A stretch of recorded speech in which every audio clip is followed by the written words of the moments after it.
ఇక మన కథలో రెండో క్యారెక్టర్ ఈవిడ గారు జర్నలిజం ముసుగు వేసుకున్న తులసి చంద్ గారు. హౌ డేర్ యూ టీడీపీ అంటూ అఫీషియల్ ట్విట్టర్ హ్యాండిల్స్పై మైకులు పగిలిపోయేలా అరుస్తున్న ఈ సెక్యులర్ మేనిఫెస్టో గారి అసలు రంగును హిందూ సమాజం ఎప్పుడో గుర్తించింది. జర్నలిస్టులకు రక్షణ ఉండాలి, నిజం చెప్పే గలాలకు భయం ఉండకూడదు.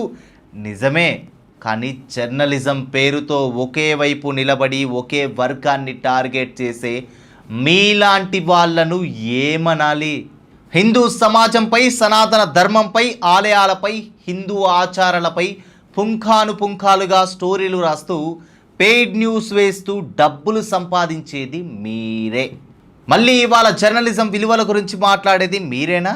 దొంగలు కలిసి బావిలో కప్పల్లాగా ఒకే చోట చేరి ప్రొఫెసర్ నాగేశ్వర్కు కొమ్ము కాస్తుంటే ప్రజలకు నవ్వొస్తుంది. హిందూ విశ్వాసాలను ప్రశ్నించే మీ మేధావితనం అదే ధైర్యంతో ఇతర మతాల వ్యవస్థలను ఎందుకు ప్రశ్నించదు?